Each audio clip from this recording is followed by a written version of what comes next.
Retro Hangover is supported via Patreon by listeners like you. We'd especially like to thank patrons Lyle McCarnes, Ashton Ruby, Randall Quiggle, Tony G, Stud Still Smash the Milkman, Keith Gasper, Raging Demon, Miss Peachy, Mass Keaton, Diskai Mera, Ozzy Garcia, JC, Megan Caruso, Andrew Liguori, Lunchbox, aka the Disgruntled Gamer, Adam from The Good, the Bad, the Backlog, Rick Firestone, Dave Jackson, Jenny E, Retro Overdrive, Soha, Parallax Puddles, The Emperor, Storm Beagle, Matt, aka Stormageddon, B. Ross and Van Fernal from Super Garbage Day, Gary Heather, the Retro Vixen, Eric Guess, Nomad from the Retro Wildlands podcast, Ash Events, Alan Bingham, Mike the Ref from Backbreaker Gaming, Ryan Player One, Low 5 Alex, Alt, Renner Dreaming, and Oh Me. Your continued engagement and generous donations are deeply appreciated.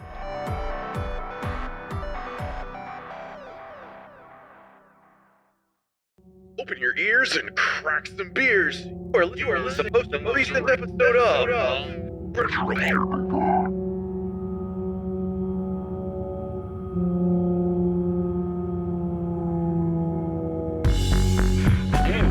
The father went to the trunk of his car, retrieved the rifle, and shot his wife as she was cleaning up the kitchen after lunch. When his 10-year-old son came to investigate the commotion, the father shot him too. His 6-year-old daughter had the good sense to hide in the bathroom, but reports suggest he lured her out by telling her it was just a game. The girl was found shot once in the chest from point-blank range. The mother, who he shot in the stomach, was pregnant at the time.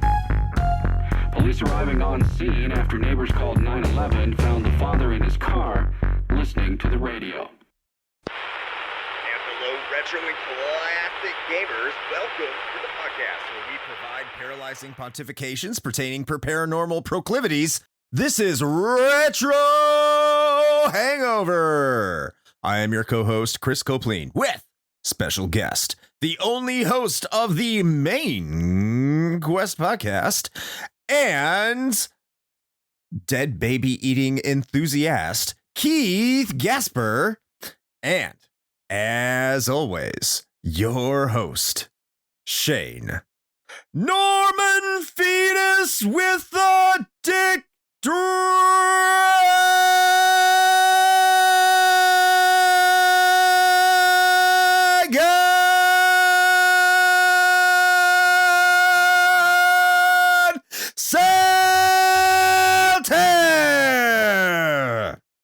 I think this is one of the few alliterative intros that I dare say 100% made actual sense. I'm impressed.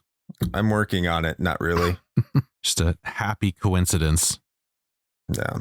And if anybody's worried about my fetus eating, it's the stem cells. It's what keeps me young. Yeah, you do look extraordinarily young. You look far younger than I do. Ethically sourced. Yeah. Yeah. Farm to table fetus. I grow my own fetuses all the time.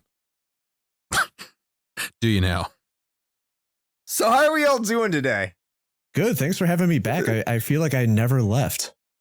Yeah, it's like you're almost here on the last episodes. I know. It's weird. I feel like a third co-host at this point. Not quite there yet. No. Maybe one day. Like, he's just like, yeah, I feel real at home. And Chris is like, yeah, fucking no. Not quite. Don't get too comfortable. Like we don't see Keith for like another 3 years. I know, right? Yeah. But it's great to have you back. This is a little bit of a contrast from Sonic Adventure. Mm-hmm. Not I wouldn't say quite the exact same game here with PT. There are some similarities. Yeah. They both scare small children from time to time or make them very excited. It's kind of like next time you're on, it should be Five Nights at Freddy's, because I think that's the middle ground. I wouldn't be mad about that. That just made me realize that that's old enough for us to talk about now, isn't it? Ooh. Is it? I think it so. might What's be. that, 2013? Is it? 2013, No. 2014? we should not discuss this. We might give our patrons some ideas. It's too late now. Especially just Ashton, cut everything. Cut it all out. I didn't think you were going to actually talk about eating fetuses, Keith. That was a little bit of a joke. But now that I know, Whoops. I mean, it's fine. Now everybody knows my secret. We can all share our secrets. Yeah. Yeah. Five Nights at Freddy's turned officially 10 years old, August 8th, 2024. Fuck me. Oh, there you have it. Keaton, do not put this in your auditing list. This is not us saying we're going to do it. We are just recognizing that game is 10 years old. And if we do it, Keith will come on as a negotiable game between Sonic and PT. They came out the same year? Yeah, isn't that crazy? Almost a month apart.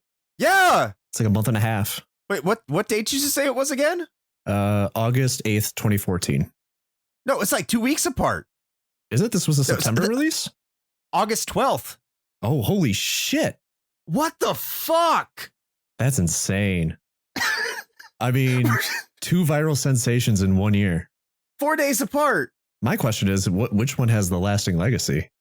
We're not turning this into King of Games. This is not King of Games 2014. We're not doing this. Kate, if you're listening, shut the fuck up. All right. Let's get into, but before we get into brief history here about PT and apparently Five Nights at Freddy's, fuck me. We like to talk about the games that we have been playing lately. And as is tradition, as we are wont to do, we let our guests go first before myself and Shane get into that. So, Keith, what game have you been playing lately? Or games? So last time I was on, I was talking about how I was going through the Silent Hill games, which I have never played before. And that's not because I knew I was coming on PT. It's just a coincidence. And so I finished Silent Hill. And it's all right. There's a lot of surprises in there. Again, I was very surprised at how linear Silent Hill ends up being. Of course, you kind of have like areas that you probably qualify as like dungeons, as you would like in any other game. So like, you know, the hospital and the school and that stuff is a little less linear because of the puzzles and stuff.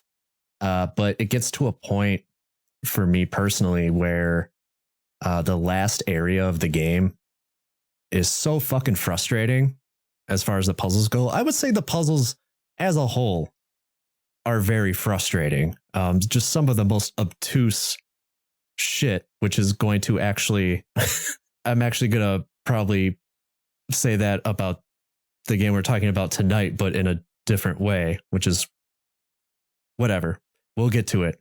But it just completely turned me off of the game as far as the late game goes, because it was too frustrating. And it was at the point where like, I'm not even scared anymore. I'm just pissed off. But I got through it. I got a good ending, apparently. So that's cool. And then I just looked up the rest of them and I'm like, this is nuts. It kind of makes me wish that it did just have one ending. I don't like the fact that it ends. Something about like horror having like one ending, whether it's a good ending or a bad ending. I just want a horror game to have a definitive ending. So the fact it has 4 endings kind of just, I don't know, feels weird to me. Any dogs or UFOs? I don't know the weird ones. So the UFO ending you can only get if you do New Game Plus, apparently. Oh, okay. And you have to do very specific things. Considering it is a Silent Hill game, you have to do very specific things within that New Game Plus to actually get the ending, which I do not want to do. So, yeah, I mean, I liked it. I like Silent. I would give it like a good 7.5 out of 10. But I started Silent Hill 2, and man, I am not just straight up not having a good time with Silent Hill 2. Sorry, Shane. Okay, this is the part that was going to make me sad. Okay, because so far I actually don't disagree with anything you've said about the first game. I think it's a solid 7, honestly. So I think we're on track there. But yeah, go on. What's what are your grievances so far? This opening is just dog shit. I am just walking around, man, and I know there are some people in 2024 that hear about a game where you just walk around and they're like, yeah, man, this guy's spitting fire. But, oh, dude, it just, that like you gotta walk into Silent Hill, and then once you're there, they tell you where you have to go, but it's Silent Hill, so you just can't straight up just go to where you need to go. And so I'm just wandering the fuck around Silent Hill with like no directions. And it's like, it's the same as, I feel the same about this portion of the game as I do with the first game, where like the town itself isn't very scary and there's nothing really happening most of the time. And a lot of the enemies you can avoid, especially the ones in Silent Hill 2, because there's no flying enemies or anything that I've encountered so far. Those fuckers were very annoying in the first game. But there's like no direction. And that's why when I say like Silent Hill was very linear, like they told you exactly what you needed to do, where you needed to go. You had no problem getting from A to B. And so far in Silent Hill 2, eventually I did find the keys to the apartment. And I think that's like the first area you have to go in. And that took me like an hour. I feel like that shouldn't have taken that long, but it did. Skill issue. Yeah, maybe. I wasn't going to say it, but I'm like, you're right. It shouldn't have taken you that long. Hey, because I'm just walking, man. Like that's all I've been doing in this entire game. And then I get into the apartment, and it's where you find the flashlight. The problem is it's so fucking dark in there. I couldn't even see like doors. I couldn't even navigate the place to even get to the flashlight. So then I had to go into the menu, go to options, and turn like the gamma all the way up, turn the brightness all the way up just so I could fucking see where I was going. And then once I got the flashlight, then I was like, okay, then I turned it back down. But it was just like, this is ridiculous. So yeah, right now, I'm still in the apartment. I want to play some more, but at the same time, I'm like, man, I've been nothing but frustrated the entire opening of this game. So I'm curious, like none of the, like implicit world building or the atmosphere that occurs like while you're going from the parked car, like through the foggy area, ultimately to like the entrance to the town with like the far off, like sound effects occurring and the uncertainty of what's around you. And like that, none of that had like a impact at all. You were just like, fuck you, where do I go? Or kind of, yeah. I mean, considering I jumped on it maybe like a day after I played the first game. So I think I was a little desensitized. Yeah, that's fair. And then on top of that, I'm like, you know what really worked in the first game? You crash a car and you're just in Silent Hill. Like, why do I have to go on this hike through the woods to get there? It builds tension, Keith. Yeah, I probably ruined it for myself jumping in so quickly. But yeah, that was kind of my attitude. I'm like, when the fuck am I going to get to Silent Hill? And then when I got to Silent Hill, I'm like, where the fuck am I supposed to go?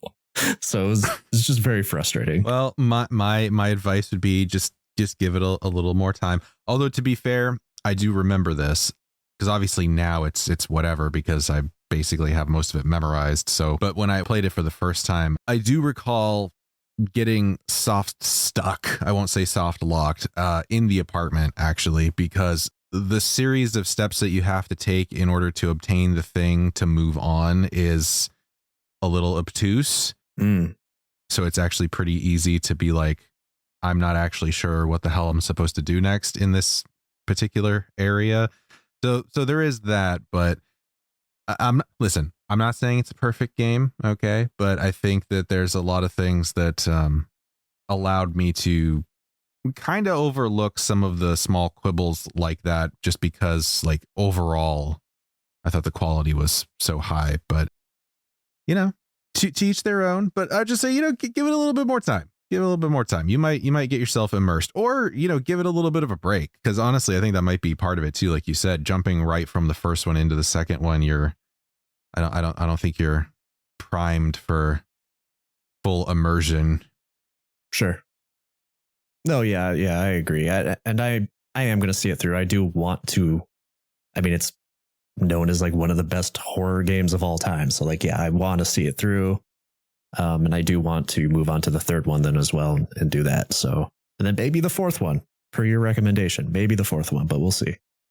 I'm just gonna say I'm not gonna judge you based off anything you say about Silent Hill 2, just because I hope you don't judge me about anything, knowing that you like the game we're going to be talking about on the next main episode.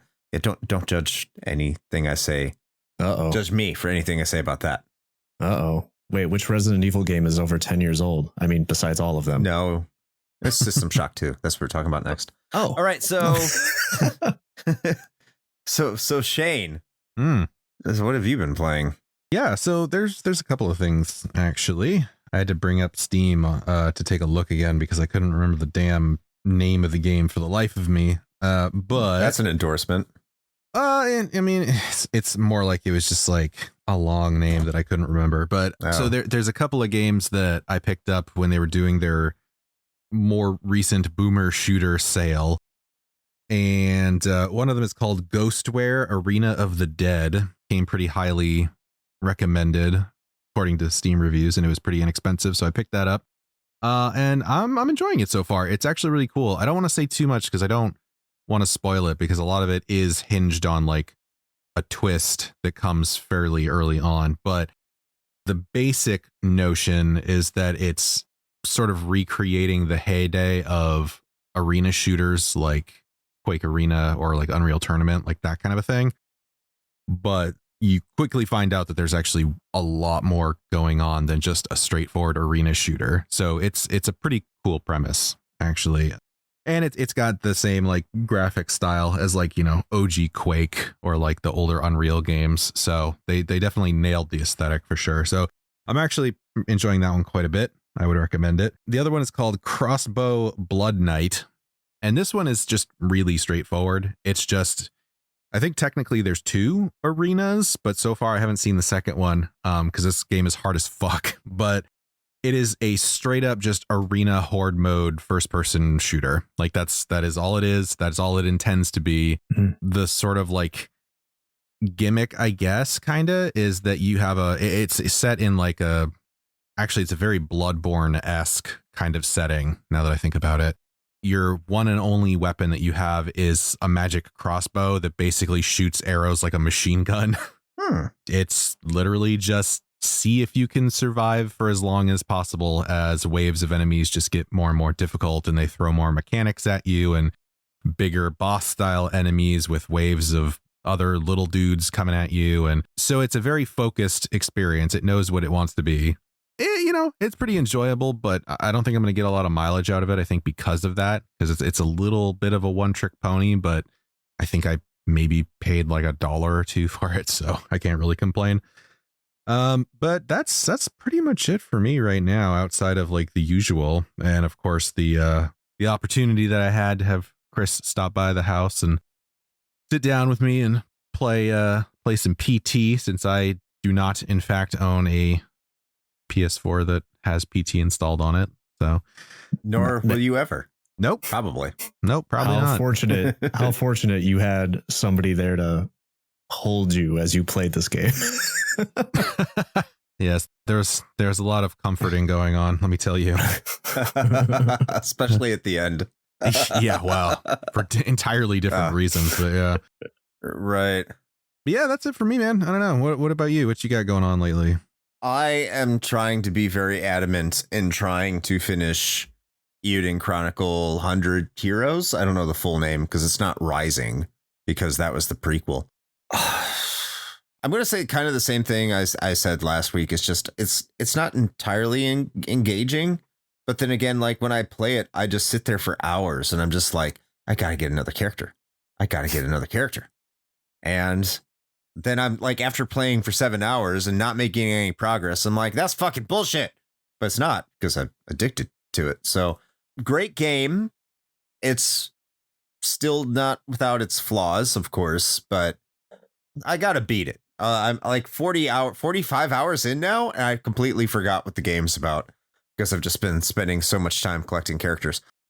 Also, update on the Romancing Three Kingdoms 4 playthrough. I still have not touched it because I'm still scared of it. I am very scared of that game. So if anyone wants to reassure me that Romancing of the Three Kingdoms is a game that I could reasonably get into. I don't think I'm going to get this, by the way. But if anyone wants to convince me that I really need to do something, please do. Please let me know what I'm supposed to do. I don't know. I need to continue on the series I wanted to do because holy shit, I don't want to play this game. And I need to, but mostly Euden Chronicles, like I said. And I hope I can beat that soon. I have no idea where I am in relation to anything in the game because I have to apparently play Beyblade to get a character. I'm sorry, what? Like the actual... Yeah, like do you have to find like a kid to fucking play Beyblades with? Like how does this work? They don't call it Beyblade, but it's Beyblade. Oh, okay. Mm. Yeah, it's called Beigama or Beiguma or something. And so you fight against some monsters and then they drop their Beyblade top to you. And then you have to take those tops and you have to face kids around the world in Beyblade. And once you beat enough of them, you get a character. That's a thing. Huh. All right. And I hate it because all my Beyblades suck. And I've already been tipped off that in order to get the quote true ending, it's very much in the same vein as Suikoden typically is. And I can't get much more into it than that, really. You just have to make sure you have all the characters in order to get something to ensure you have the true ending. Which does not make me happy. Awkward silence. And that means it's time to move on because I'm done talking about that. But you know what I'm not done talking about, Shane? What's that? Is that we are not done talking about our game du jour, which is P period T period. And I have to emphasize the what are they called? The what's the word for things that aren't letters? Like colons, semicolons. Punctuation marks. I am having a mental breakdown. I have to accentuate the punctuation marks because we do have Keith on here who is a big fan of the colons. Love them. I love them wide. I love them tall. Why are we getting into tall colons again? Because I'm on here way too soon. I'm back way too soon. Hashtag tall butt gang. So what you can say is that colon reference wasn't too deep. But Shane, I think we need... I'm drinking water, you motherfucker. How about you give us a brief history on PT? Sure.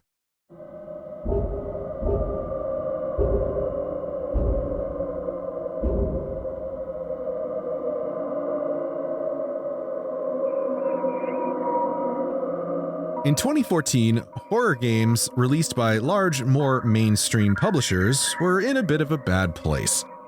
Dead Space was, well, dead after the third installment had dropped, and Resident Evil, usually thought of as the premier survival horror series, was suffering a massive identity crisis after the release of the sixth installment.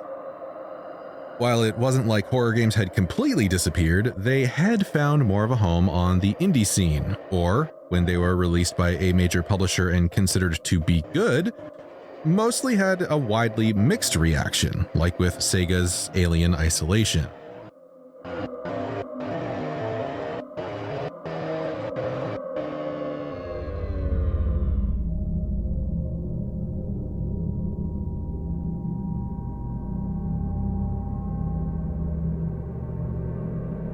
And then there was Silent Hill. Established in 1999 with the release of the series' first game, it had found its place in the gaming world as the more psychological horror type, it being more than just a zombie or monster murder simulator. Sure, you killed terrifying creatures on the way to the end of the game, but it was considered to be much more than that for quite a long time.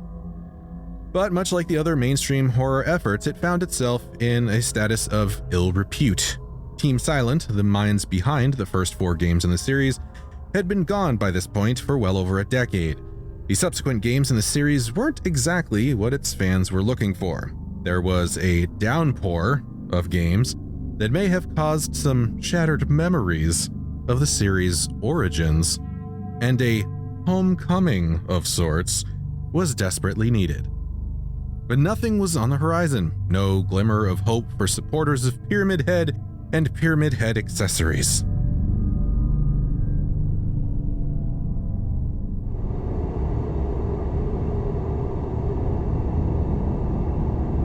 That was until August 12th of 2014. Konami released a surprise game called PT for free on the PlayStation Store. The game was said to have been developed by an unknown group going under the name 7780 Studio. No other information was given. It was marketed as a demo for a game of the same name, but not much more information would be provided. It was a first-person game where the player would walk in a short, repeating and looping hallway, solving puzzles in a hope to escape. And then, those who made it to the end found out exactly what it was. A demo for a new game in the Silent Hill franchise called Silent Hills, directed by Hideo Kojima and Guillermo del Toro. Kojima was working on the project using the Fox engine, which had just been used for the then recently released Metal Gear Solid 5 Ground Zeroes. The idea of the demo, and presumably the game, was to hyper-focus on the horror elements and make the game difficult to play because of it, along with cryptic puzzles. So much so that Kojima has said that PT was designed to take a week to finish and was genuinely surprised when people had beaten it within hours of release.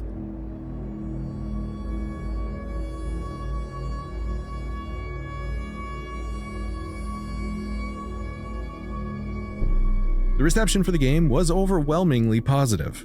Since it was considered a demo, there's really no aggregate score, as, well, demos are not something you usually assign a full review to. But the demo was so well received that it did receive several Game of the Month nods, as well as some publications and reviewers like Giant Bomb, giving it the title of Best Horror Game of the Year. The hype for the game, and probably due to the fact that it was free, led to it being downloaded over 1 million times. However, not all was rosy between Kojima and his parent company, Konami. Shortly after the demo's release in April of 2015, Konami announced that the full game, Silent Hills, had been cancelled. As such, PT would be delisted from the PlayStation Network on April 29th. While that was bad news for fans of the demo, Konami made the news even worse by not even allowing the title to be re-downloaded into the library quietly at some point in May, meaning that even if you had obtained it, if you ever deleted it off your hard drive, it was gone forever. While there have been multiple attempts at recreating the experience, Konami had done their best to shut all of those down, with the exception of the 2019 fan remake in Unreal Engine 4. Slut dina ögon. Låt dina öron lyssna till radio. Hör du min röst? Regardless, PT in its original form, with its still not fully solved puzzles and unique look, is mostly lost to time, only accessible to those who never deleted it off of their PS4 hard drives 10 years ago. Maybe Konami will one day release it to the public, but who are we kidding? It's fucking Konami. Anyway, that's your brief history of PT. Radiodramat från 75 år sedan var sanning. Thank you, Shane, and fuck Konami, because Konami is Konami, and Konami is the worst. True. Even if they made like a new Contra game, I guess. Yeah, it was all right. Fuck them. Doesn't redeem them. Fuckers. Definitely not for this. Oh boy. I think it's just a good idea because like the history is the history here. Normally we have like a brief discussion about the history. I mean, it was a demo that came out, boom, was gone really quick, but I wanted to jump right into personal experiences, but unless anyone has anything like opinions they kind of gleaned from the brief history here, or if anything that they found that is like of worth note. I mean, it's just incredibly, the whole situation is incredibly fucked. Yeah. Are we going to talk about the meta and like, are we going to go like full Kojima on this episode or what are we going to do? What do you want to do? I mean, you can go full meta. I don't give a fuck. Let's do it. I mean, I don't know if this is probably the right spot to talk about it, but there's the whole Kojima is such like a he's just such a weird developer, you know. Everything he works on always has like this double, triple meaning. And of course, people found that with PT. And people are talking about how essentially PT isn't actually a demo trailer for the game Silent Hills. It's actually Kojima's fuck you and resignation to Konami. I thought that was more Metal Gear Solid 5. No, so there's this book that I'm reading, and I didn't get a chance to finish it before today's episode. It's called PT, A Video Game Ghost Story by Joel Couture. And they break it down, and I don't know the specifics off the top of my head, but there's a lot of parallels between Kojima's situation leading up to PT, because especially as somebody currently who's going through a change of power in their job. My job just got a new owner, so we're kind of like switching things up. You just don't get fired. There's always like a lead up to that kind of thing, being let go. So Kojima knew that was coming because Konami, their president, had recently resigned. They got a new president. He was more interested in doing basically what Konami ended up doing, which was going with more things on the mobile side of gaming, as well as pachinko machines and gambling and all that. Like that's where all the money was. It wasn't in these like big budget, these over bloated productions that video games are right now. I mean, even more so than they were in 2014. Yeah. And Kojima kind of had a chip on his shoulder. There's a lot of interviews done with former Konami developers, kind of talking about Kojima's struggle with this new president, knowing that he wanted to work on a Silent Hill game, was kind of put on that project, and then everything that was also being taken away from him as far as Metal Gear Solid 5 goes. If you read the book, they break down these certain things and a lot of the dialogue in PT itself to what was actually happening at Konami at the time. It's hard for me to say Konami and Kojima. It's very difficult because I want to say Konami. You just want to say Kojami. Kojami. Yeah, right. Kojabi. So it's just all these parallels, and it makes sense because of course it does when you just go into it and don't really think too hard about anything. You know, Lisa, the specter in the game that's following you around, is basic. You know, every opportunity of Kojima, and the aborted fetus is the Fox engine, and Konami basically killing off all of Kojima's projects and killing him off, and the fetus being the Fox engine, and them using that without him, and all this other stuff. It's super crazy. It's super interesting. When the fetus talks to you in the bathroom, if you listen to the dialogue in that context, in the context of Kojima getting fired, the fetus is Kojima basically telling us why he's leaving, why he left Konami, talking about the power struggle and you know, how much I don't remember disdain. the fetus talking to you. Yeah, the fetus does talk to you at some point in the game, in the bathroom. Well, I mean, that's the only place the fetus is. Yeah, I think that was one of those things that I didn't get in my playthrough either, but I don't think you get everything. Yeah, I didn't get that. You know? Now, are you talking about maybe the paper bag in the room that you go to when you die? Because that's easily missable. I don't think it's the paper bag. I'm pretty sure it's the fetus. That's just cries. I'm pretty sure there's a part in the game. So full disclosure, I have never finished this game, even though it's very short. It's not easy to finish. It's not easy to We'll finish. get into that, yeah. It's also like, this game scares me to my fucking core. So I'm pretty sure it's either after the Red Hall. I think it's after the Red Hall. Yeah, I don't remember. Either way. Yeah, we didn't. I have never encountered that. And maybe I've just missed it. Okay. Either way, there's some dialogue in the game where it's either the bag or the fetus is talking about like, oh yeah, you know, the girl had to wear a red dress and that was the only way, they would get anybody to pay attention to her and blah, blah, blah. And it's like, oh, well, it's literally Kojima talking about like, well, the only reason why anybody cared about me is because I was developing this like really great engine for the company. And they're basically just going to get rid of me and use it all for themselves. And there's some other stuff in there too that I can't remember off the top of my head. But yeah, it's just, there's this huge meta narrative over this game because of course there is. It's fucking Kojima. So Yeah. Yeah, I just wanted to throw that in there. I wasn't really sure where I would fit that into the podcast. I think it's a good discussion point. I don't remember. I mean, my memory's a little fuzzy because there's a lot of things going on about Kojima, the things Kojima was doing, especially around this time, because, Metal Gear Solid 5 had presumably a lot of messages. Of course, this had been alleged to have a lot of messages. I mean, Kojima is Kojima. He is an artist, and he knows he is an artist. And as such, he does very kind of stereotypical weird artist things. It seems that's just his style, except, hanging out with Jeff Keighley. Maybe that is a artist thing.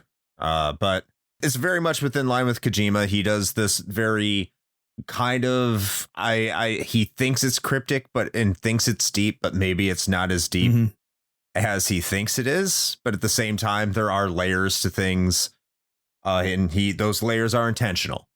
And Kojima does this consistently. I don't have any specific examples, but I know that there are plenty. If you just go searching for it, it's not hard to find. That's just who Kojima is.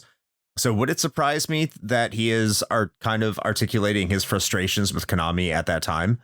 No, that wouldn't surprise me in the slightest. I mean, Konami was a garbage company in the way that they, especially the way they treated their workers in the video game sector of that time. As much as like a lot of people kind of look back at everything and they say, in many ways, Kojima was better with Konami because Konami would tell him no. Whereas a lot of other publishers and development studios would not. That's not trying to justify Konami in the slightest. I mean, that in that same breath that you were saying, hey, Konami is like, we're not going to make any money off making these stupid bloated games. They had the right mindset for the wrong reasons, but they weren't wrong. Right.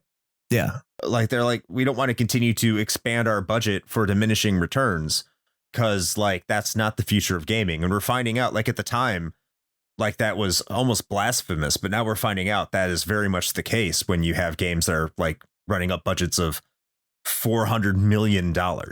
Okay. Like, yeah, that's where we ended up. I don't think they quite imagined that, but the sentiment was correct.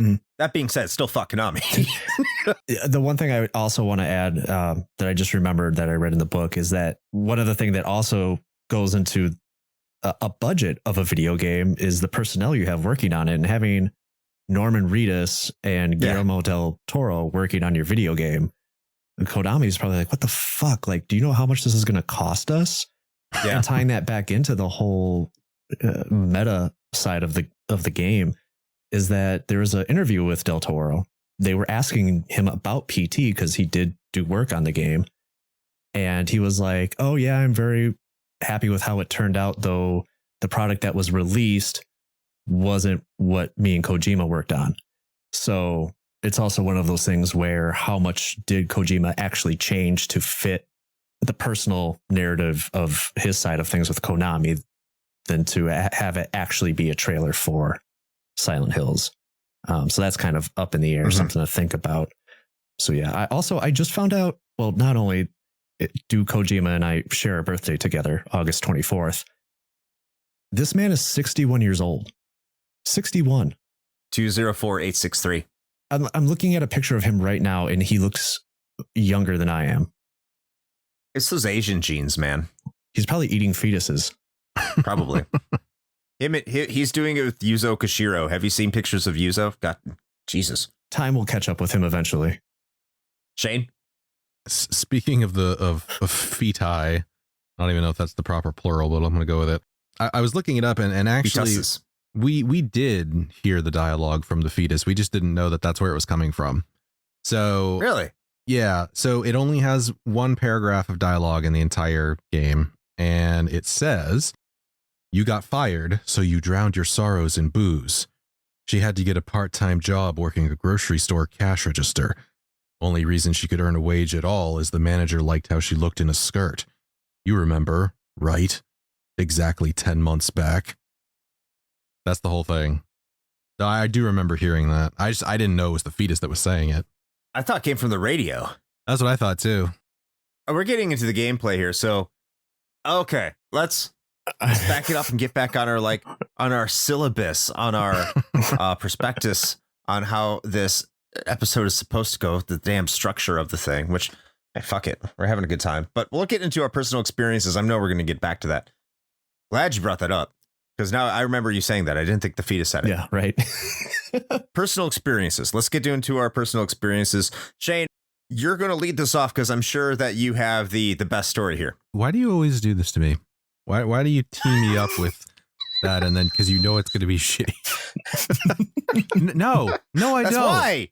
I didn't fucking own a PS4 at the time, so no, I didn't. The only reason I experienced this was I watched other people play it. Like I watched a few playthroughs of it from like various Let's Players and things like that. And so that is all the exposure to PT I got until very, very recently, when, like I said, Chris came over and I actually got a chance to finally play it. I mean, technically I played, I think it was the Doom engine like recreation that somebody did, which was actually pretty well done. That was like the closest I got until then. But yeah, that was it. I mean, I was sad about it because, you know, I was a big Silent Hill fan, and I was like, man, I wish I could play that, but I don't have it. So, and then it was gone. Yeah.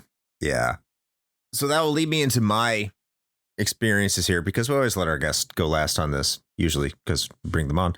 Also because it will be the introduction for the what'd you call it on the main quest in October? Oh, the Ghoulcade. Ghoul Theater or something like that? Ghoulcade. Yeah. We'll talk about, yeah. You can talk about that when you get to your turn, because I always love that. The intro is like, oh, I know what this is from.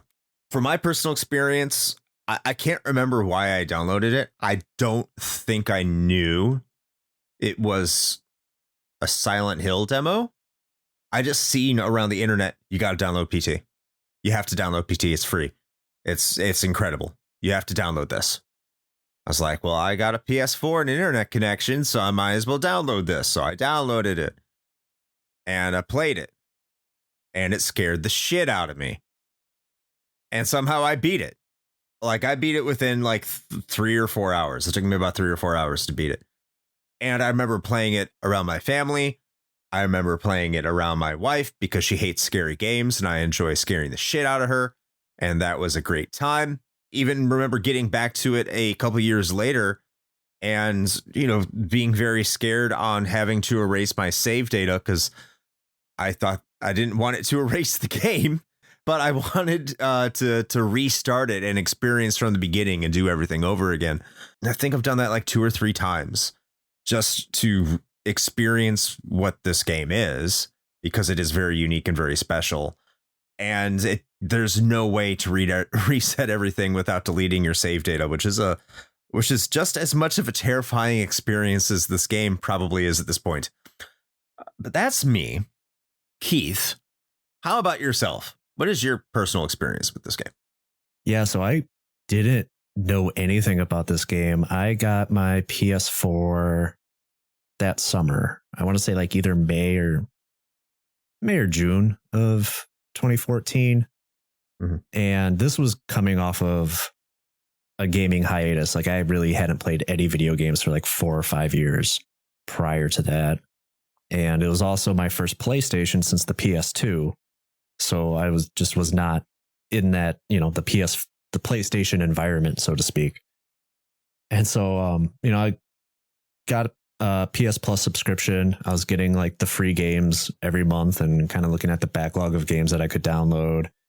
Just loving everything about like the subscription, and then like going through the PlayStation Store and just looking at the games that I could get, and not really completely understanding the user interface of the PlayStation Store, and just having it just be like this new thing that I'm still getting used to. I see this game, like from a studio I've never fucking heard of before. And it's just like the single grave and it just says PT and it says it was free. And I'm like, hell yeah, I'll get a free game. Like, what's the harm in this? So I play it. I was living with one of my exes at the time and she wasn't there. And it's not even like dark out or anything. It was like the middle of the afternoon. And I'm like, what the fuck? Like, I can't do this. She comes home. I'm like, it's closer to nighttime or whatever. And I'm kind of like walking on eggshells, like freaking out at just over the dumbest sounds. And she's like, what's going on? I'm like, I played this game, I played this game. And she's like, oh, you fucking pussy. You can't be that scary. And she was like, why don't you play it? Like, show me, what is it? I'm like, I don't want to play it.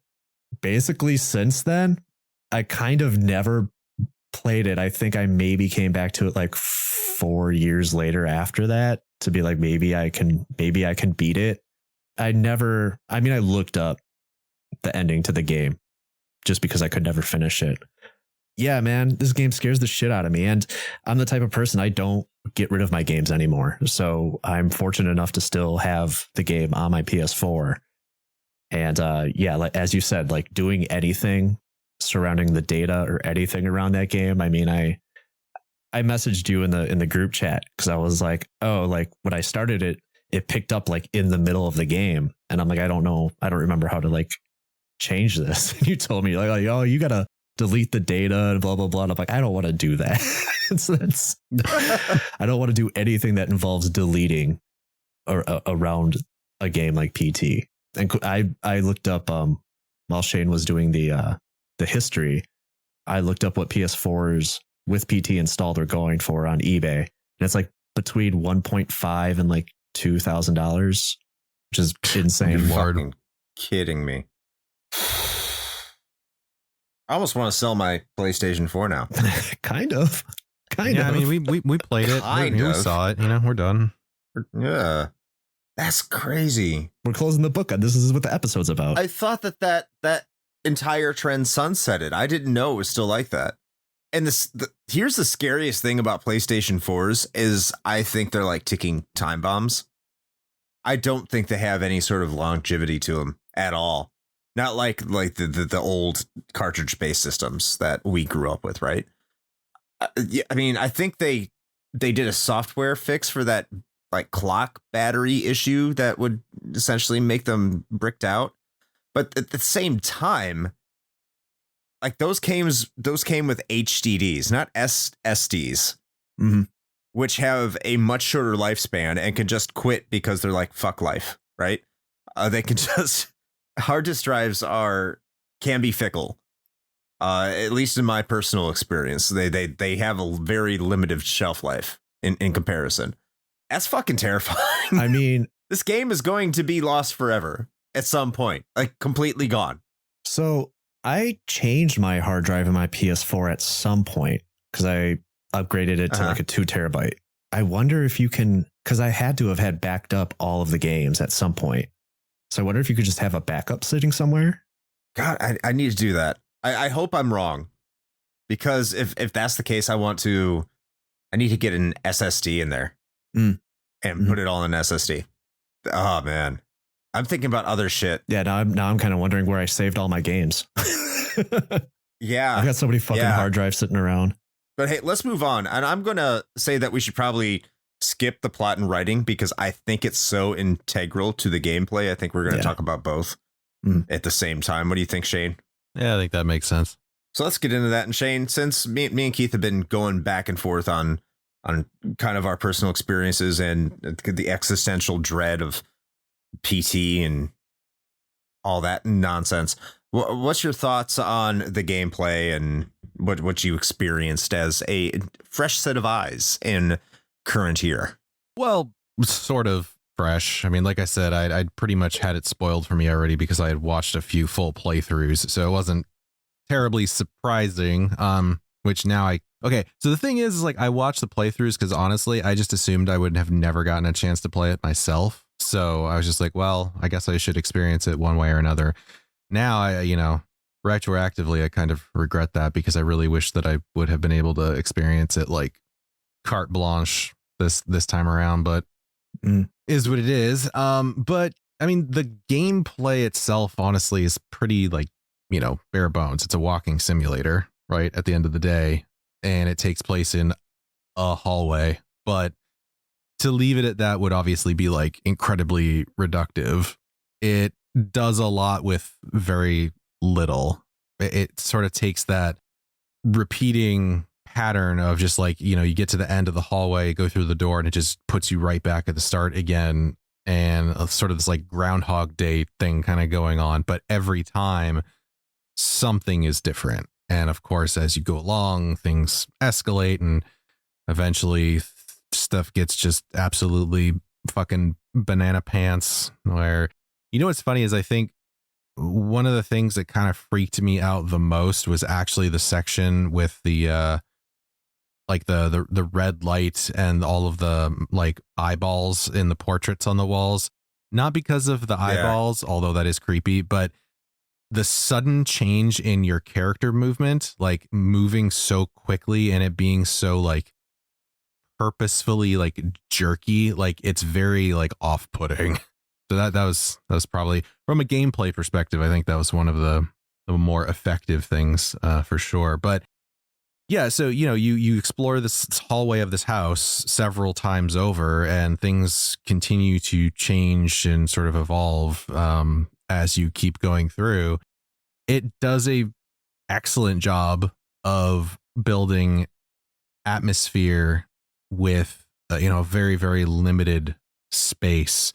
And so though on paper, it sounds like, oh, well, that sounds boring as shit. You're just walking through the same like 300 feet of hallway or whatever, like over and over again. Like that sounds lazy. I think it kind of goes back to the argument that we've made before, which is that I would say, and this is obviously a generalized sort of like sweeping statement, that games that know what they're about and have like a more focused experience generally are going to be better, because the more you try to expand out into some giant game world or something, the larger risk you run of it just being kind of empty or feeling lifeless. And so when you really focus down on just a very specific environment, it allows the developers to really get creative because you're limiting them. And it's sort of the same argument that was made about older video games too, right? Like the creativity that came out of like limitation, you don't necessarily get with games that are trying to ape that same style now. Like games that were made back in the actual 8 and 16-bit era, in some cases you get a lot more creativity because they had a very limited amount of tools and technology to work with. And so they had to find interesting solutions to problems, whereas you don't have to do that now. And I think it kind of applies here as well. So they do a lot with a little. I don't know, it's pretty effective. I mean, Keith seemed to think so, because apparently it was super spoopy for him.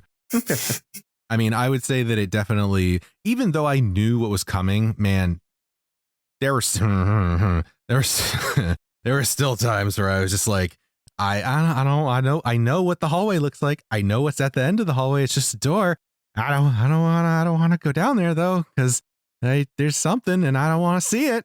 And then you see Lisa just standing at the end of the hallway, and I'm just like, nope, I'm out. Thank you. Do not want. So it's definitely very effective in what it does. Keith. Yeah, it's gonna be really hard for me to hide any biases or even try to find anything wrong with this game. Even as I played it for this episode and tried to play it and observe it critically, which was very difficult. It's been 10 years, never finished this game. I love horror games, even the bad ones. This is just the setting, just mundane hallway setting that we get that is just so effective, in that it could be anybody's house, right? I think like a game like Dead Space or like Soma, it's going for like a different type of horror, you know, and those games are scary. Those games are terrifying, but those games for me don't stay with me. PT stays with me because the setting is so familiar, because the game mechanics are, I would even struggle to say that this is really a game. It's more of an experience because like if we're talking about it as a game, if I'm going to actually be critical about anything, I think it isn't a good game. But when you think of it, all the things that a video game should have, I mean, there's no HUD, there's not a ton of dialogue, all of the aspects that I would like to call video gamey. There's a lot of video games you play where there's like, oh, this is a video game as video game. It has video gamey things in it. It has all the things that make a video game a video game. There's nothing in PT's game design. There's no distractions in it. And I think because of that, it does a good job of blurring the lines of what is the game and what is real. And that's what makes it stick with you. Mm-hmm. And now, not that I'm saying like there are some like weird graphical things that the game does that's part of its puzzle solving. And circling back to why I think it falls short as a video game, it's kind of what I was talking about with Silent Hill 2. Or not Silent Hill 2, I'm sorry, the original Silent Hill. In that I could see somebody getting incredibly frustrated with the puzzles because there's no hints or anything. So unless you're using a guide or have like some sort of prior knowledge, you're probably just going to get frustrated and just not become desensitized and not find the game very scary. I could see that definitely happening. It happened to me with the first game, with the first Silent Hill. And so normally I would say, yeah, that the kind of stuff that's in this isn't normally good game design, but within the confines of like the horror subgenre, I think it works perfectly because something that Shane mentioned is that when you walk through the door in a video game, when you walk through a door, you're expecting some sort of change. And as gamers, capital G gamers, we're naturally going to look for, oh, what's different here? You know, what should I be looking for? What should I be looking at? I think it's an interesting concept, and it's not something we often talk about, but it's just so ingrained in us that that's just what you do naturally. You don't really think about it. So when the hall loops back on itself, of course, our natural inclination is to check what has changed, right? And I think that's brilliant. And that's just how the game is telling you that, hey, maybe you should start poking around at stuff. And that's when you might accidentally solve part of the puzzle. But then on subsequent loops, things start happening that are more obvious. With that, and then knowing that there's something breathing down your neck, literally, and having the sense of like urgency to solve these puzzles, no matter how cryptic they might be, I think works so fucking well with this game. It's what I was saying, like after I first played the game, like it stayed with me because it's my mind, your mind just kind of like wanders because it's like this hallway could be anybody's hallway. You know what I mean? I mean, I've got doors in my new place that look very similar to the doors in PT. And I think because the setting feels so real, it really makes you drop your guard. You know, it feels like anything could be possible once you turn the game off. I think my position is it borrows a lot from both of your positions. I think this kind of goes into the argument of what do you expect a game to be like? What is a game? I think it is a game. I definitely think that's the case, but nothing but a pile of miserable secrets. Sorry, exactly. I had to do it. But at the same time, this really leans into the video games as art conversation, because what you said, like, this isn't so much of a game as it is an experience, but it doesn't erase the fact that it is still a game. It's delivering on what it's delivering on something that you could only get at a level of interactivity that a game can provide. You cannot do this through any other form of media. There's no question about that. Like the way that this establishes its atmosphere. And this is why I didn't want to talk about the plot or the writing, is because most of the plot and the writing in this game is told over a radio, and it's nonsense. It's just really there to establish a more macabre, grotesque atmosphere. And it's very successful in doing so, because the atmosphere that you're given, this hallway, even though it's a regular hallway, feels dark. It's messy. It's disheveled. There's like things are out of order. It doesn't feel right. But at the same time, it's not so much out of order that you would necessarily think anything horrible has happened, but that backing up of that storytelling about a man who killed his family, that provides to that ambiance, whether or not you really want to lean into that. And does that really have any real sort of material consequence on anything you do? No. Does it have anything to do with the fetus in the sink? Does it have anything to do with the ghost known as Lisa? Maybe, but we don't know. There's nothing to say that that's the case. It's all inferred. It's all assumed. There's nothing to tie it all together. Like everything is just this experience. Do some of the puzzles take you out of that experience? Yes. Yes, they do. And I think actually when it tries to be a video game is when it is at its worst.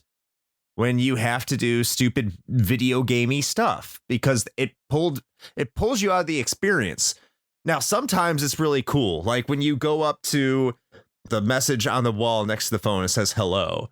And then you go over to the wall after a couple times going through and not seeing it. It almost says, I have heard them coming from, and then you see a letter go up there. You're like, wait, what's this? You keep going back and forth. And then another letter, you go to back to hello, and then you go back to that, and the letter keeps on moving back and back. And the entire time you're hearing this ghost creature known as Lisa just like it's going to kill you. And sometimes she does. Sometimes she gets you. That's fucking terrifying too.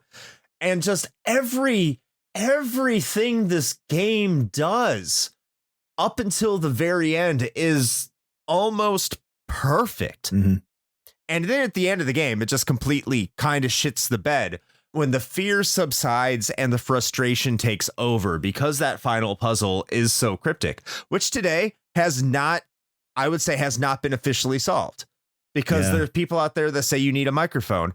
I've beaten this game without a microphone. I know I have beaten this game without a microphone. I had nothing plugged into the controller and I beat the game. You can beat this game that way. Does it? And people are like, well, it speeds it up if you have a microphone. Does anyone really fucking know that?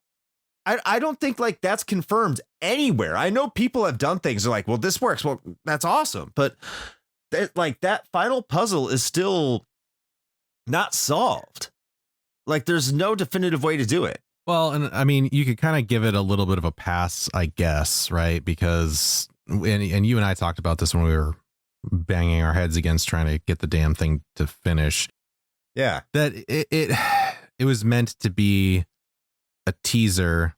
And I think part of why the last puzzle is so obtuse, apart from it just being a Kojima-ass thing to do, is like they were trying to extend the shelf life of it, right? Because even, I mean, he, like we said in the brief history, Kojima was like, yeah, I mean, it's probably going to take at least a week for somebody to figure this all out. And it happened in like a few hours because gamers are insane. But I mean, yeah. So I think that's part of it. But I also don't think that's, I don't think it justifies it. Because like, it's still, because I agree with you 100% that it's part of the reason actually that I kind of bounced off of Alien Isolation, which is weird because like for the most part, it's a generally pretty well received, like, you know, stealth horror kind of game. But the reason that I bounced off of it was this exact problem. And it's actually a problem I had with other games too, like some of the Amnesia games. They're great horror games, but the moment that you have to replay a section of a horror game, you're cooked. It's done. Like the tension's gone. because then at that point it's not, oh God, what's going to happen next? It's fuck me. Now I got to do this whole thing over again. And then the terror has left, and you might pick it up again once you get past that section. But at least for me personally, those experiences tend to sour me for like the rest of the playthrough in a lot of cases, because then you're just waiting for the next instance of that to happen again.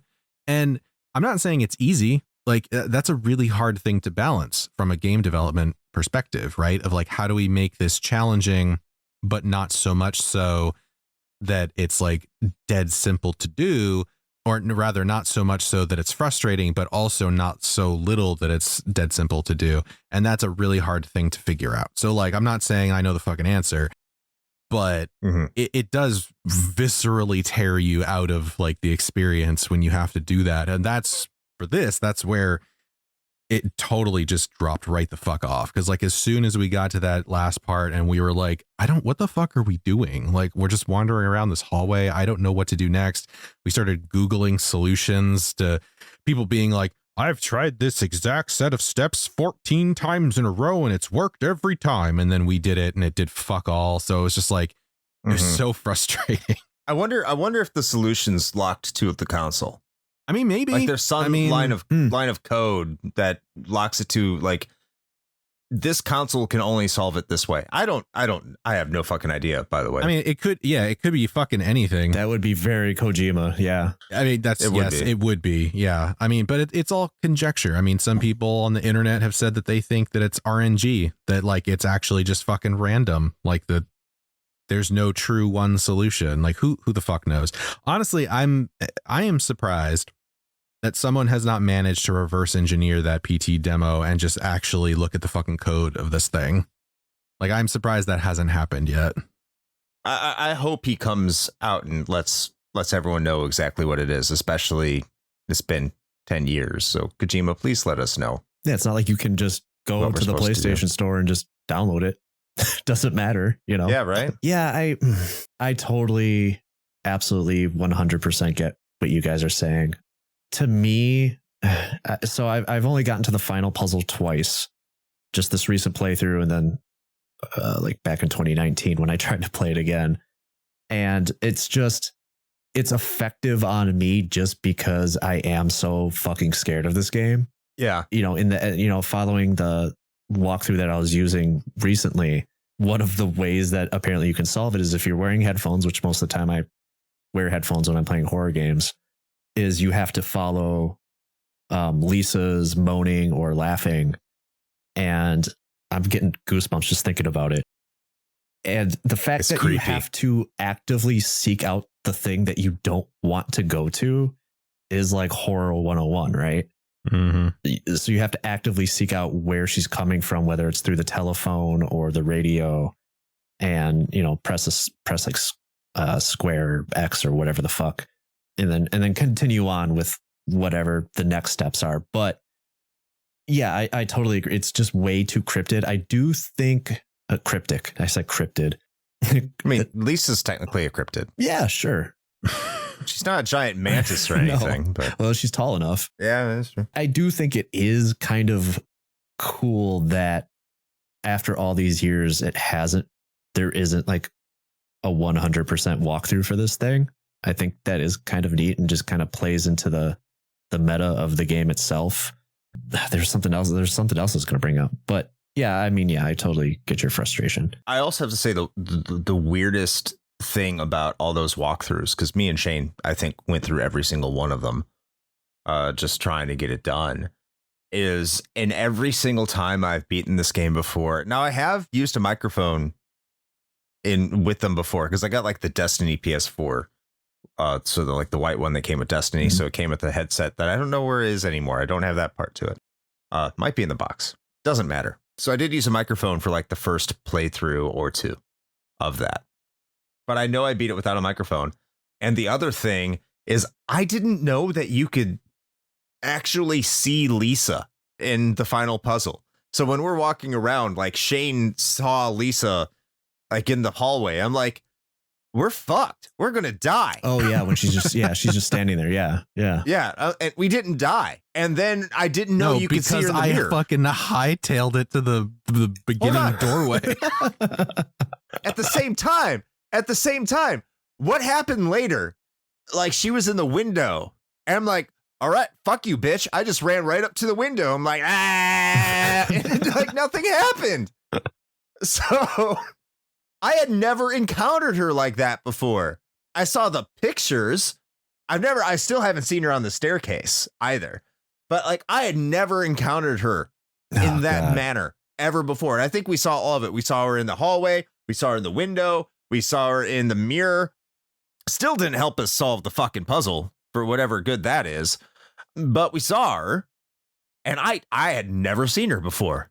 Unless she killed me, which was rare.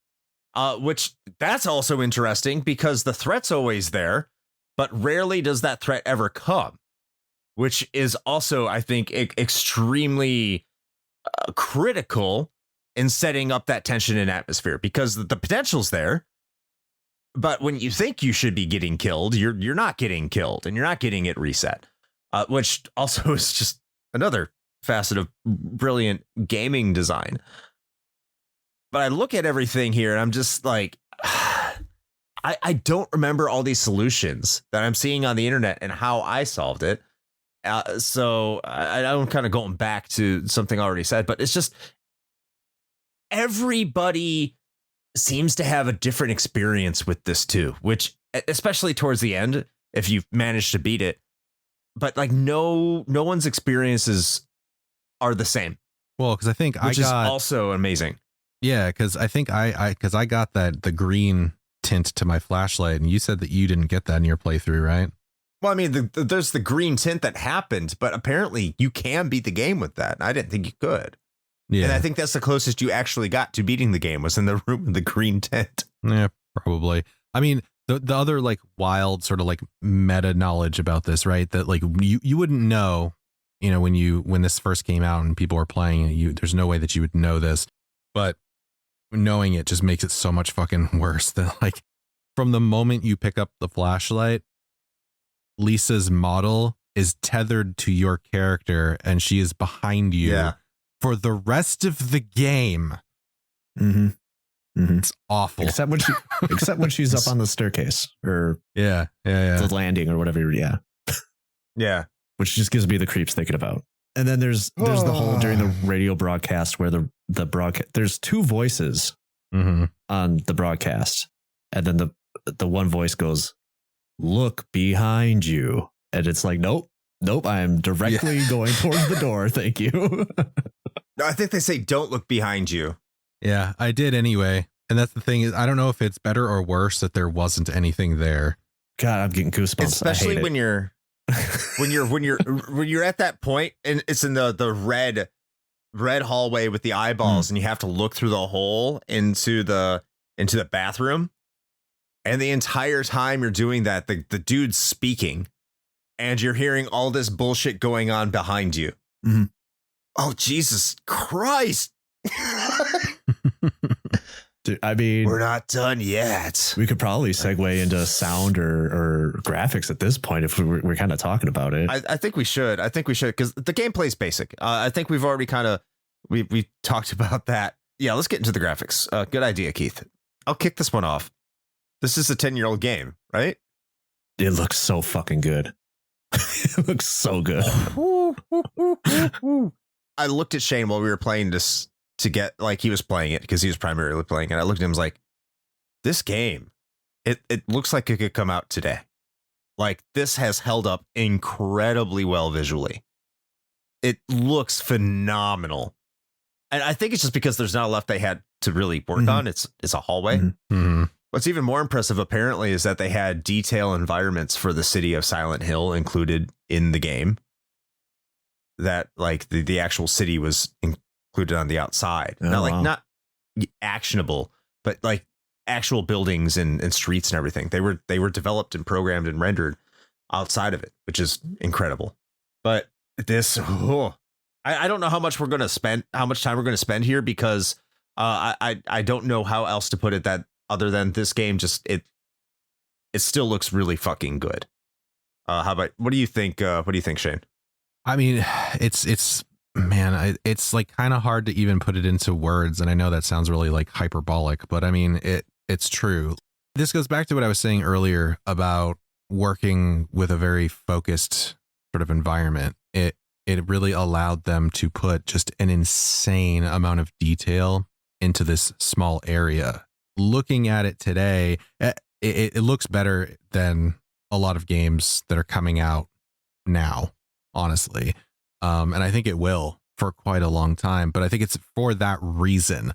The interesting thing that I would have loved to have seen is, would that graphical fidelity have been extended out into a full length game? I am going to say probably not. And I think that's just because of the hardware limitations. You wouldn't be able to support that insane level of detail for like a 20 or 30 hour experience, right? Like that just, it wouldn't have been possible at the time. Well, there's two key graphical elements that kind of lend and show their hand that wouldn't happen. And the first one is the fetus. The fetus looks very much like a PS4-ass model, early PS4-ass model. And the other one is when like the refrigerator is swinging from the ceiling, and the way that the blood pours out of that's not exactly the best, right? Nor is really the modeling of the refrigerator. But aside from that, but it would expand out. I think those are two keys examples of why it would not. You would have to like run some magic in the background to even get half of the fidelity that this game has. Oh yeah. Right. Yeah. But no, I mean, it looks phenomenal. Like it's, I would never, okay, I say never. I'd probably give it a chance and then I'd probably shit myself. But like, can you imagine playing this in VR? Holy fuck. Dude, no. No, thank you. You want Resident Evil 7 gives you that opportunity in a way. Yeah. No, thank you to that either. Yeah, but you're right. I don't think I have too much more to say about it other than it's probably definitely one of maybe the like best looking game like I've ever seen. Yo, when the game starts, it seems like it should be a cinematic movie. Yeah. And it's like, no, this is all in real time. I mean, like that cockroach, all in real time. It's like, you're just talking about the setting. I mean, it feels like an old condo on the east side of Milwaukee that I've like an old frat house that I've been in with just like the beer bottles laying around and shit. Like I feel like I could smell it. I could smell the like cracked baseboards and stuff. Like it's insane the amount of detail in this game. Just the little stuff that just adds up, and it's fucking immaculate. It's immaculate in describing how fucking nasty it is. Yeah. Yeah. I guess that ends. Yeah. I mean, I don't think there's anything really else not much more to say. Yeah. No. Like it gets everything right. It's just as much as part of the atmosphere as everything else, which is a good segue when we're talking about atmosphere into the sound. Keith, let's get started on the sound here. Yeah, I mean, if you're going with art direction and graphics, I think that really goes, especially in horror, goes hand in hand with the sound design. And absolutely, I've praised the sound design in a game like Dead Space, which came out before this, and the Resident Evil 2 remake is very good, has very good sound design. And this is like on par with both of those. There's just subtlety that adds to the horror, like Lisa's breathing. There's a part in one of the loops, you become possessed by Lisa. So, man, every time I talk about this fucking game, I get goosebumps. Sorry. But so at some point you get possessed by Lisa. Not only are you aware of it because all of a sudden your footsteps change, the sound of your footsteps change. So the entire time you're like, you know, you're Norman Reedus, you're walking around with like these leather boots on or whatever. It just kind of sounds like your typical footsteps. But when you see Lisa, she's got like one high heel on. So it's just like this like off rhythm, like clonk on the floorboards. Is that what's happening? And you could even see in the shadow, you could see Lisa twitching on the wall, but it's you. You are Lisa. So you just kind of see her shadow twitching all over the place. And that's during that loop, that's what's happening. So it's just very subtle stuff. And I guess that goes into the graphics, the shadow on the wall, but subtle stuff like that goes a long way. And then of course you're having a revelation here, Chris. What's going on? No, because we were at the final puzzle.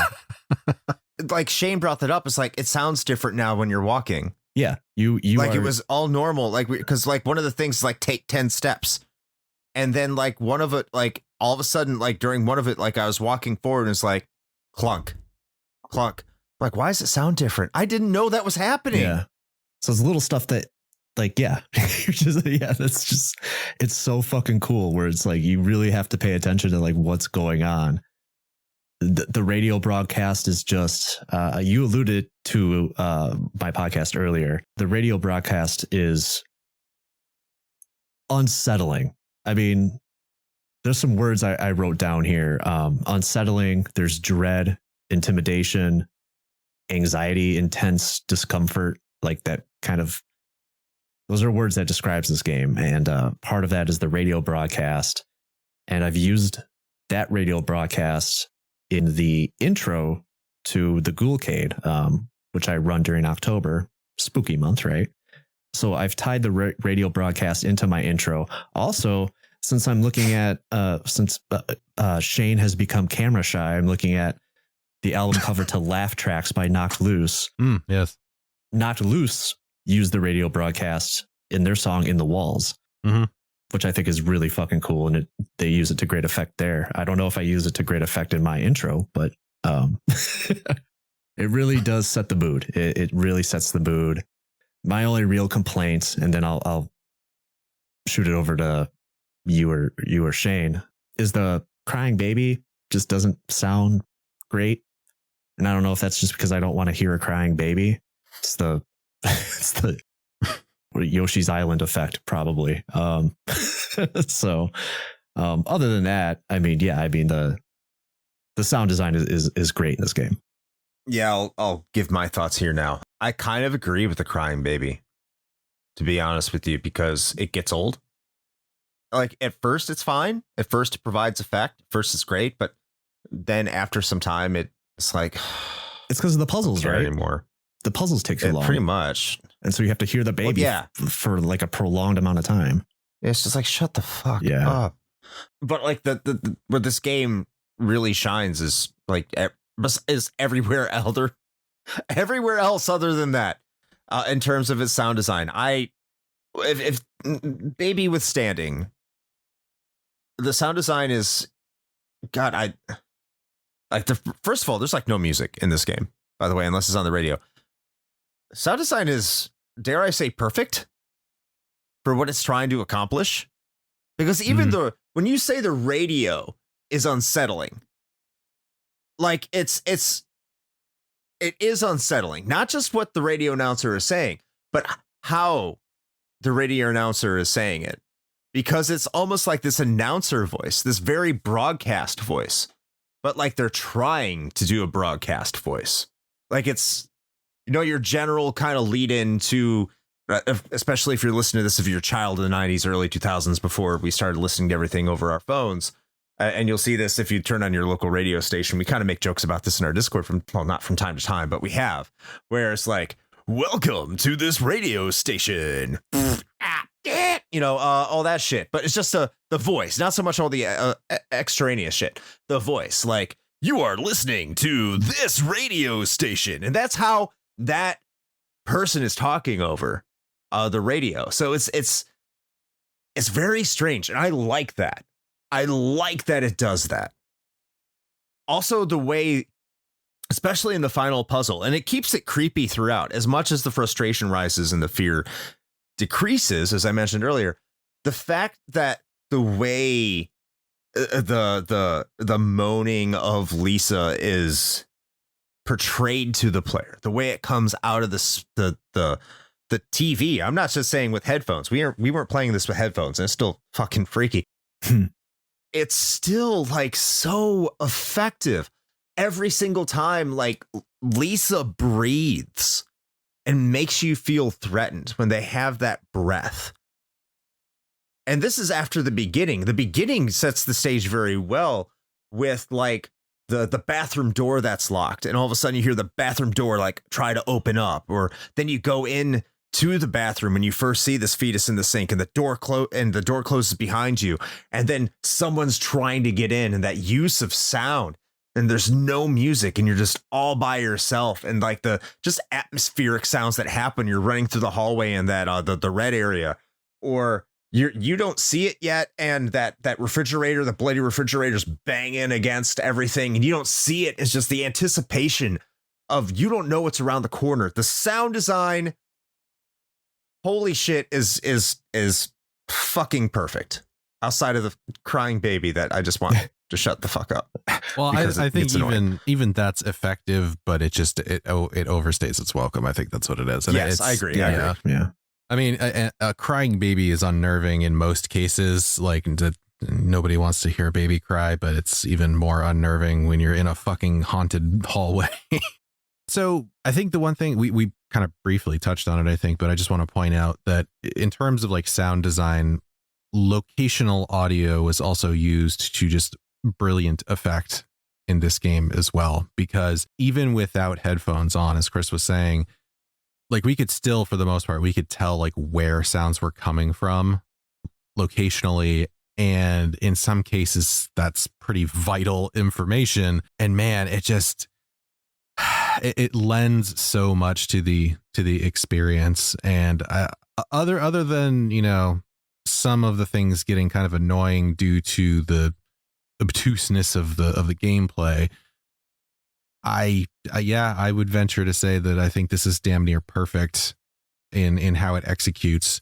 Like, and not just in sound design, it's just in general, frankly.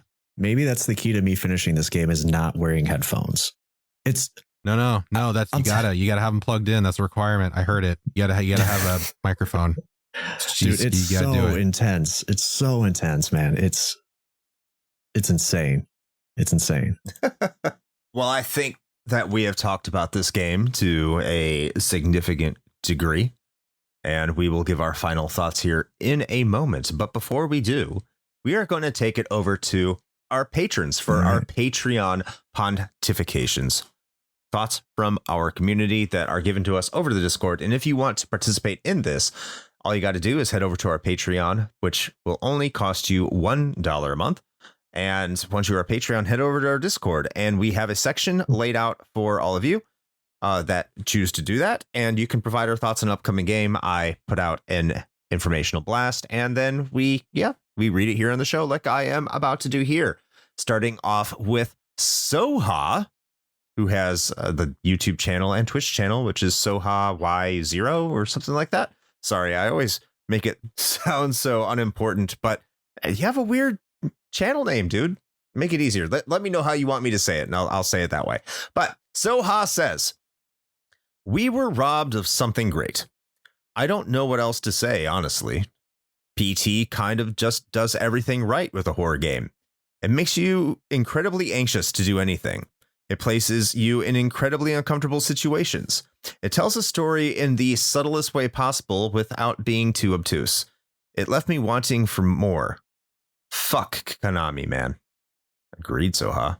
Not sure if I agree about the too obtuse part, but other than that, yes, 100%. Yeah. Next up is the fan of brevity in this case, the one and only Van Fernal of Super Garbage Day, who says Konami hates money.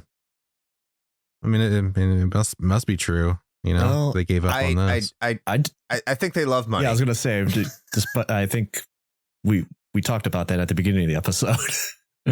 They stopped making video games to make money. I think they have health spas too. I think that's where they make a lot of their money, is in health spas. Like, Konami is really not a video game company. They're very strange. Did you want to read? Yeah, sure. Yeah, all right, buckle up, everybody. It is Alt. Kojima is overrated, and this teaser was more obscure than interesting. I would hope the full game would have been more interesting, but we live in a majority of horror games are walking simulator haunted house game era. I completely butchered that, I think.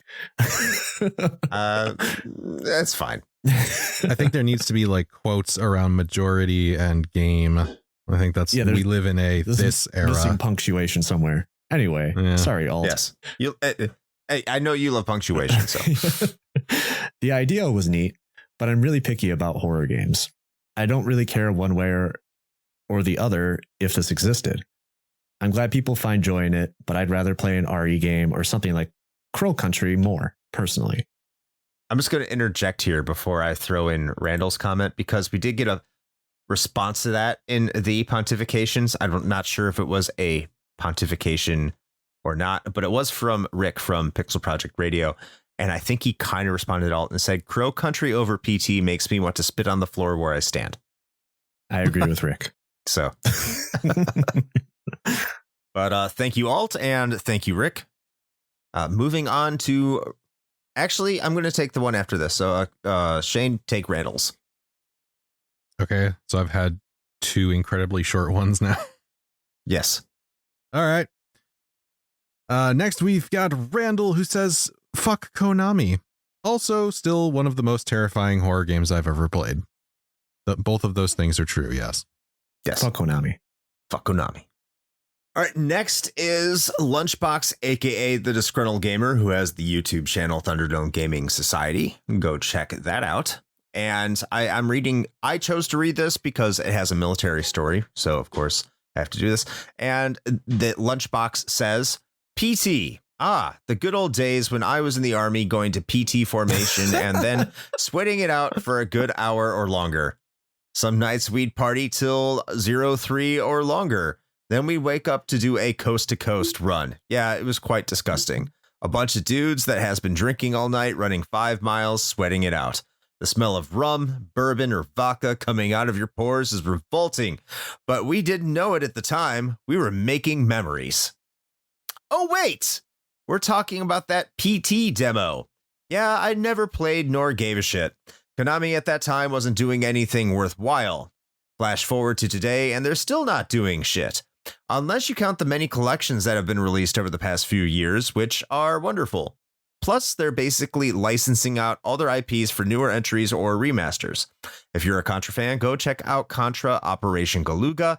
It's a remake of the OG game, and in my opinion, is probably the best Contra game to date. You're welcome. So I can't disagree with what Lunchbox says there in sentiment, because Konami wasn't doing shit in 2014. So if you saw a game released by Konami in 2014 and you wanted to skip on it, I don't think I could blame you, to be honest. Thank you, Lunchbox. Lucas from the Game Over Hell on YouTube. I don't play scary games. Pontification completed. Fair enough. Very fair. Alrighty. And that leaves us for our last but certainly not least pontification, which is Matt, aka Stormageddon of the Fun and Games and Reignite podcasts, who says, just seeing clips of this game at the time freaked me the hell out, so I never played it. I've watched many a video essay since, though, about it and how it worked mechanically. Super fascinating. I mean, that's legit.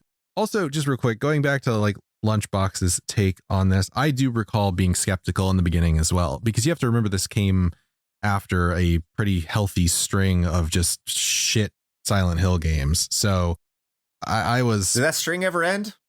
I mean, does this count? I don't know. Good question. Yeah, I don't know if it counts, but so yeah, like going into it and being like, oh, it's a thing for a new Silent Hill game. Like the words new Silent Hill game at that point in time, I was just like, oh yeah, okay, great. I want another one of those. So I get it. Yeah, I mean, I was not a Silent Hill person. Like I said in the past couple episodes, I've never really played any of the games in the franchise, but I knew that the name had been tarnished. And within the past few weeks, when I started playing the games, I was curious as to like what happened in just the complete mistreatment of the franchise from Konami, and no fault of the developers at all, actually. It's just Konami themselves just absolutely fucked everything. And it's a fascinating story on what happened to the games. Yeah, I could totally get why nobody was going to be interested in something like this. So he says that after he opened the episode by saying both Silent Hill and Silent Hill 2 were disappointments. I didn't say they were disappointments. I said Silent Hill's a perfectly good 7 to 7.5. All right. Speaking of whether or not, speaking about disappointments, we're going to be talking about whether or not this game holds up today. Maybe I don't think actually we're going to be talking about disappointments at all. But this is where myself and Shane speak our minds first before we turn it over to our guest who will have the last word, who is Keith today. I will open this one up and say, does it hold up today? Yeah. If you have a friend that has a PS4 with this demo game, whatever you want to call it on it, and you haven't played it before, yeah, go play that. Like now. And we have played I think it's the Unreal or Doom or whatever version it is on one of our Sunday streams. I don't know if we uploaded to YouTube or not. It was before we were streaming on both YouTube and Twitch, but I don't think it captures the exact mood, atmosphere, or anything that the original does in any sense. I think just playing the original is just so much better. And they did a damn good job in that remake, that reimagining, whatever you want to call it. So yeah, 100%. This holds up. This is the real deal. This is a Halloween spooktacular. And I'm so happy we opened up an October with this game. It is brilliant. It is fantastic. It is a fucking masterpiece. Highly recommend. Holds up 100%. Shane. I mean, yes. Yeah. I mean, if you can find a way to play it, then yes. I mean, that's kind of the right. That's the huge caveat here, right? Like, if you can find a way to play PT, absolutely play PT. I mean, I think you both were correct in saying that this is less of a game and more of an experience. And that is one of the most Kojima fucking things to say, but I think it's also pretty accurate. And it is something that I think everybody should experience. Like, this is horror done right. It really is. I've never been one for games that rely 100% on cheap jump scares. Part of the reason I think Five Nights at Freddy's is fucking garbage, but that's a discussion for another day. I've always been of the mind, and this applies to any horror, movies, television, what have you, that psychological horror is always going to be better. And I'll use absolutes. I don't give a fuck. This is a hill I'm going to die on, that psychological horror is always better than like slasher films or things like that. I know that some people find, slasher flicks to be scary. I never have. I just think they're boring, if I'm being perfectly honest. I don't think they do anything particularly interesting. They're fun. They can be fun. But the things that just really get under your skin and the things that stick with you, that to me is true horror. And this game accomplishes that like in spades. So 100%. If you can find somebody that has it, definitely give it a shot. Close us out, Keith. Yeah, I mean, I would just be repeating the things that you guys were saying. I will add that going back to the meta of this, I think just adds to its allure, because it's something that it feels almost cursed in that it's not available anymore. You can't play it. This is almost like what do they call those things on a creepypasta. This almost seems like a real life creepypasta in the works, because you could imagine going to a thrift store, like our kids going to a thrift store in like 30, 35 years, finding an old PS4 and buying it, for like $70, and going back home and they turn it on and they're just like, oh, PT, what is this? And then they play it. And it just kind of becomes this thing where they're just like, what the fuck? What am I playing right now? And then you look it up and you're just like, oh, this is a game that was it was delisted. It doesn't exist anymore, but I have it. And it's this fucking scary. It's this fucking good. It says a lot. So I think Konami, through its mishandling of the entire situation surrounding this game, just made it that much more legendary. And we joked about it, what's between Five Nights at Freddy's and PT, like what has the bigger legacy. And you see that branching path there as far as indie games go, because Five Nights at Freddy's, whether you want to admit it or not, did influence a lot of indie games going forward, but also PT has, and that's including Silent Hill's largest competitor, Resident Evil. There's so much of PT in Resident Evil 7. There's a lot of PT in Resident Evil 8. And then you've got all the other indie games trying to kind of recreate that success as well. So yeah, man, I mean, and then I'll say, like, does this game hold up? Like, it's kind of a weird question because you can't really play it, so, but can't really play it. So just to kind of go along with you guys, I mean, yeah, of course. Yes, it does hold up. Absolutely. 100%. All right. So there you are. I guess 100% that it holds up. And I'm so glad we got to talk about this at some point. I remember I wanted to make this an RFR for 1 October. I just didn't get around to it. And I'm glad it got its full episode. It's kind of weird that it's been 10 years. It's even weirder that depressing. So has Five Nights at Freddy's, apparently. Fuck. But there you are. Thank you so much once again, Keith, for being with us on this episode for two episodes in a row, excluding our flights. But it's always a pleasure to have you on, and I'm glad you took the time in a relatively short order to do it again. So thank you, dude. And I'm looking forward to next year with the relaunch of the main quest. Always, and I appreciate you guys kind of keeping me nice and limber on the podcasting end of things throughout the past year or so. So feels like I kind of haven't missed a beat, but at the same time, it's kind of weird going back and recording my own content. So, but yeah, I really appreciate it. Thanks for having me back on so soon. I was really excited to talk about this game. And speaking of you being limber and your own content, where can people find your limber content on the interwebs? Well, they can find my limber content on any good podcatcher that has podcasts on them. And it's the Main Quest podcast. It is a retro gaming podcast similar to this, but with the caveat of me replaying all the games that I grew up with up to a certain point and seeing if they still hold up today. That's it.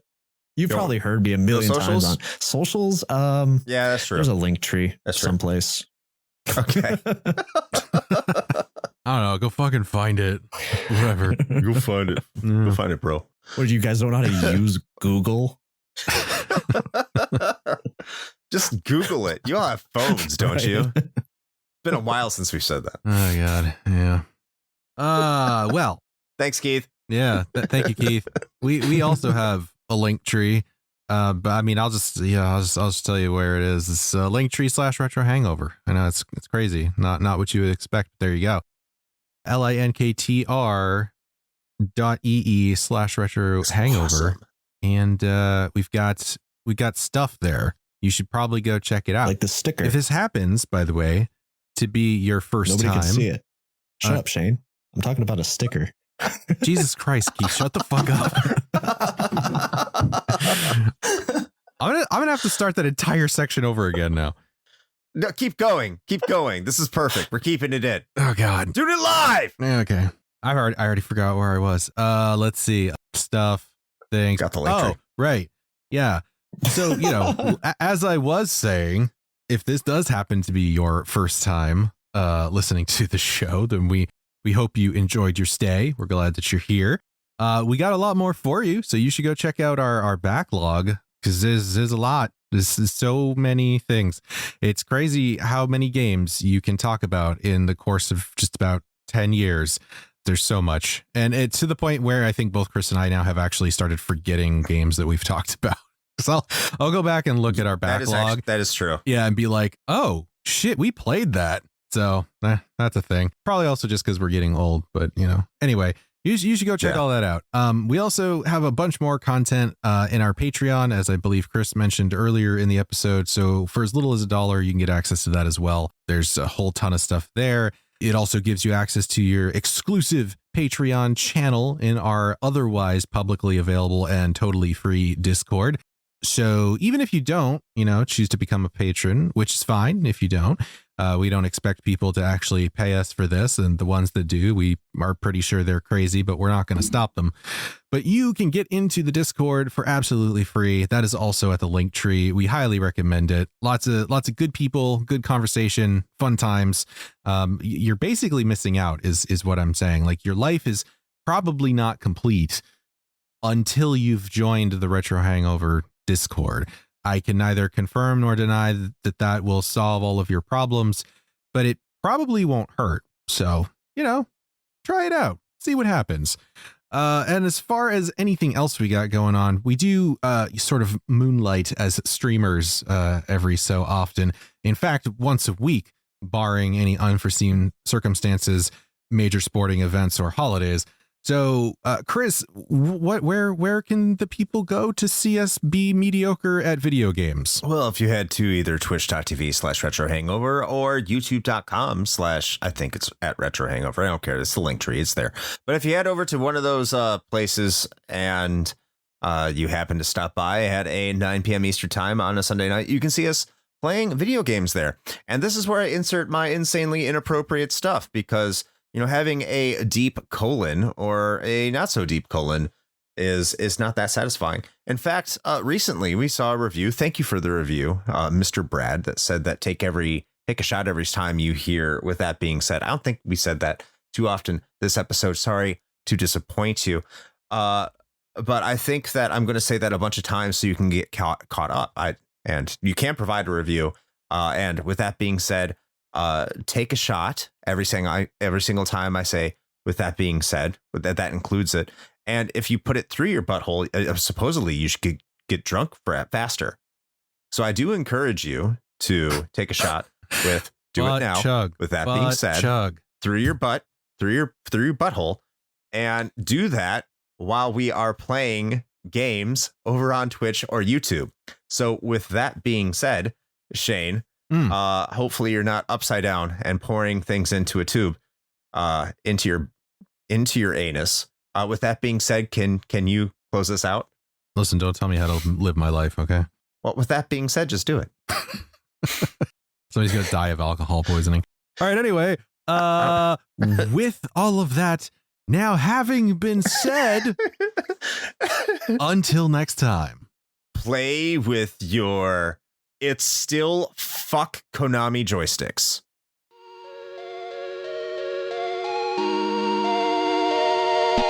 Shane here with a quick message. The one rule Chris and I have always gone by regarding advertisements is this. It has to be something we use and can personally vouch for. If you know me, you know I love coffee. And Bones Coffee Company has been my go-to for home brewing for quite some time now. Their small batch beans come in an impressive variety of flavors like Mint Invaders from Chocolate Space, or Electric Unicorn, which I swear tastes exactly like Fruity Pebbles. And the best part? No added sugar or calories involved, just natural flavors infused right into the beans themselves. Build your own sample pack of 5 4-ounce bags to find out which flavors speak to you, or jump in head first with full 12-ounce bags. They've even got K-Cups. Step up your homebrew game with Bones Coffee by visiting bit.ly/RHPBones. That's bit.ly/RHPBONES.